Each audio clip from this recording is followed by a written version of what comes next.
రోజులుగా కురుస్తున్న వర్షానికి నిజంగా ఇంతకుముందు ఒక 12 సంవత్సరాల క్రితం ఇదే రకంగా బాగా ఉధృతంగా వచ్చింది. గత 10 సంవత్సరాల నుంచి మేము ఇలాంటి వాగును చూడలేదు.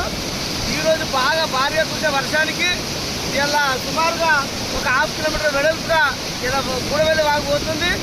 ఇలా చందాపూర్ దగ్గర ఇంత పెద్దగా ఉధృతంగా రావడం చాలా నిజంగా సంతోషకరం రైతులకు. కానీ రైతులు చాలా జాగ్రత్తగా ఉండాలి. పశువులను వాగుకు దూరంగా కట్టేయాలి. వాగులో ఉన్నటువంటి మోటార్లకు, కరెంటు స్తంభాలకు, వైర్లకు చాలా దూరంగా ఉండాలి. రైతులు చాలా ముఖ్యంగా జాగ్రత్తలు పాటించాలని. వాగు చాలా భారీ ఎత్తున వరద ఉధృతంగా ప్రవహిస్తుంది కాబట్టి రైతులు ఈ విషయాన్ని గమనించాలి. ప్రతి ఒక్క రైతులు అధికారులను సహకరించాలి. ఇలా చుట్టుపక్కల ఏ గ్రామంలోనైనా పాత ఇళ్లలో ఉండే ప్రజలందరూ అప్రమత్తంగా ఉండాలి. ప్రమాదకరంగా ఉండదు అనుకున్నప్పుడు ఇక్కడ స్థానికంగా ఉన్న నాయకులకు కానీ అక్కడ ఉండే ప్రజలకు కానీ మీరు సమాచారం ఇస్తే మీకు వసతి గృహాన్ని కూడా ఏర్పాటు చేయడం అనేది జరుగుతుంది.